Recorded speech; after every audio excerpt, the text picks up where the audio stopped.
Hi, my name is Aya, you're watching Aya Reads, and I'm here to recommend you books where there is praise going on, usually in the bedroom. I think all of them, it does happen in the bedroom. So what I'm mainly referring to is that the term good girl or good boy is being used. I only have one male-male romance in this list, but obviously those count as well.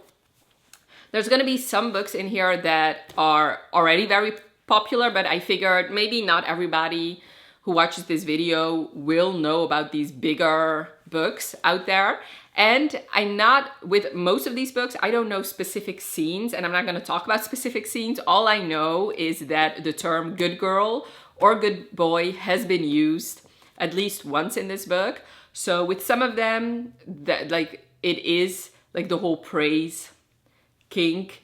Like there is actually a big thing in this book, whereas with some of them, it just happens a couple times or only once. But I figured the reason I put them on my list is because I enjoyed reading it in that book. So yeah, let's get started. Anytime the hero utters the term good girl, I just melt always. So let's get started. The first one is, of course, praise. This is probably the one that is most well known for the praise in this book. It's literally called praise.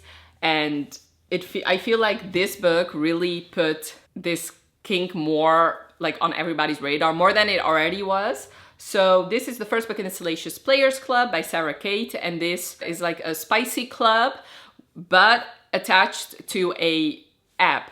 So there you can get matched to somebody that is compatible to what you like. You follow Charlie, and this is an ex-boyfriend's dad romance. So Charlie and her boyfriend just broke up, and she's kind of tired of him. He is pretty lazy. So his father helped them out when they got their apartment, and now she has to go to the father, to her ex-boyfriend's dad, to ask him for their deposit back or something. So when she gets there, he's confused because he is hiring a new secretary, but his secretaries are also his submissive. So when she gets there, she kind of looks like the women that are usually his secretaries. So when she gets there, he tells her to get on her knees. And she's so flabbergasted that she does. And then after a while, he realizes what a mistake he's made and that it's not his secretary, it's actually his son's ex-girlfriend. So he apologizes profusely and he's like, okay, no, get up. But she kind of liked when he ordered her around, and he kind of also saw that in her. So when he realizes that she's kind of in a financial pickle, he ends up actually hiring her as his actual secretary without the submissive side to it. So she's actually going to be his secretary. And while she is doing that, since he's the owner of the one of the owners of the Salacious Players Club, she gets more interested in kinky stuff. She starts researching more. She starts realizing what she actually likes. And it turns out that her kinks are very compatible to his, because she really does like to be praised and he loves praising her. So this definitely, he calls her a good girl a lot and he praises her a lot. So of course, I'm assuming that if you like this trope, then you have already read this book. So moving on to one that is a little bit lighter, not as like, this is not necessarily a kinky book. It is The Right Move by Liz Tom 40. This is one of my favorite books of all time. I love it. Ryan Shea is a god amongst men. Okay, I love him so much. And I just know that there's at least one spicy scene where he calls her a good girl, and I was already swooning over Ryan, and this made me a goner. So basically, if you don't already know, The Right Move is the second book in her Windy City series, and you follow Ryan and Indy. Indy is Ryan's sister's best friend. He's a famous basketball player. She's a flight attendant. When she breaks up with her ex-boyfriend after she found out that he cheated on her, she needs a place to stay, and her best friend Stevie used to live with her brother, but now she's living with her boyfriend Xander from the first book. So she knows that Ryan technically has a room available, but he really doesn't want to have a roommate because the only reason, he doesn't need a roommate financially and he prefers his privacy. And the only reason he let Stevie stay there is because she's his sister and he was helping her out, but he was not really looking for a new roommate. So she ends up convincing him to let Indy stay anyway. But since he was so reluctant, he tells her, you know what, I'm gonna make this rent as cheap as possible and I want you to save up so you can move out as soon as possible. So he's very much grumpy. She's very, very sunshine. She kind of comes into his life like a wrecking ball, kind of messing up his orderly life. And there's also a fake dating plotline in here where he is the captain of his basketball team and his general manager thinks that he's not fit for the job because he is solely focused on work. He doesn't really have a personal life, and he thinks in order to be a good captain, you also have to have a personal life. So he ends up asking Indy to be his fake girlfriend, and eventually they do have a relationship together. He's actually celibate for a good majority of this book, but when they finally do it, he calls her a good girl, and I just melted. Then there's Heartless. Once again, a very, very popular book, but there is praise in here. There is at one point a moment where Kate tells Willa that she's a good girl, and I love that. So this is the second book in the Chestnut Spring series, and this is a single dad nanny romance. There's an age gap of 13 years. Kate is a grump. Willa is a wrecking ball, basically. Once again, it's similar to Indy. She has a filthy mouth and is not afraid to use it, basically. So they have an interesting meet cute where she accidentally drops her panties and he picks them up and wants to give it back to them, and she winks at him and tells him to keep them. And then he has been firing nannies left and right. So Summer from the first book, who is dating Kate's brother, tells him, you know what, I'm sick of your shit, so I'm gonna just ask my best friend to be the babysitter. And it turns out that it's Willa, the woman who dropped her panties in front of him. So he definitely thinks she's not cut out for the job. He thinks she's irresponsible and stuff like that, but he really has no choice. And he's very, very attracted to her. But eventually he really has no other choice. So she ends up becoming the nanny. His son really loves her. Luke loves her. They end up living together because she's his nanny. And eventually things bubble over. There's a hot jacuzzi scene in here, and at one point he does call her a good girl. Then there is Hollow's Grove by Lee Jacot. This is another little bit more kinkier book, but it's a novella, so you fly through it. Technically, this is a Halloween novella, but I do feel like with these Holly Nights novellas by Lee Jacot, you can read them any day of the year. You don't really necessarily have to read it around the holiday, especially this one. It doesn't really feel that Halloween-y to me. So you follow, I don't know her name, but anyway, she always had this antagonistic relationship with her best friend's brother. They were always bickering. He was always trying to scare her, and they just didn't really get along. But he's very attractive. His name is Dorian. Of course, I know his name. No, it's not just because I remember it. It is in the synopsis. It only says his name. So her best friend, so his sister also, she is for a company team building exercise, set up this like Clue type game in this abandoned mansion where like a murder mystery type of thing where everybody has to, you know, find the murderer together. And she asks her best friend and her brother to take part in this game by being other characters in the game, you know? So I think he's like the butler and she's the maid, something like that. And while they're doing that, he starts chasing her around and, you know, things bubble over. He's a pleasure dom, so he gets off on getting her off. But at a certain point, he does call her a good girl, especially when, without getting too graphic here, so when she thinks she cannot go any further and ends up doing it, he praises her a lot for it. And I just love that. I also really love this setting. Like I said, technically it's a little bit scarier, I guess, since it's a Halloween novella, but really it feels like a murder mystery game. It's basically what it is, and then getting it on. You fly through it.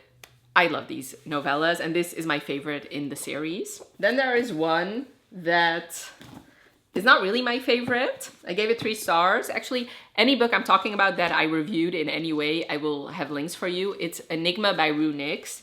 So this is a dark academia book, and you follow Salem and Kaz. And Salem is going to Mortimer University, which is this prestigious university where only a few can enter, basically, to find out what happened to her sister, because her sister apparently died by suicide and she doesn't believe that. So she's there to investigate her sister's death. And while she's there, there is Kaz, who is very hot and attractive and mysterious. He's also there for answers, so their investigations kind of cross, but also both of them find each other very attractive. So this is going to be their relationship. And at some point, he does call her a good girl, and that is one of the few things I really loved about this book. I'm being harsh. I still gave it 3 stars. There were things I enjoyed about it, and one of the things I enjoyed was the praise in this book. Deep End by Ali Hazelwood. Technically, this is a book centered around kink like Praise, but I don't think you can compare the two. So you follow Scarlett and Lucas, and they, through circumstances, they find out that their kinks are compatible. She's a submissive, he's a dominant. And both of them really haven't had a partner to really experiment with. So at one point they decide to experiment together. They're not interested in a relationship. Both of them are very busy with their sports. He's a swimmer, she's a diver. This is a college romance, by the way. And there are points in here where he calls her a good girl a lot. And that is one of the things I really enjoyed about this book. Once again, I gave this 3 stars. If you want to know more of my in-depth thoughts, I'll leave the vlog where I read this linked for you.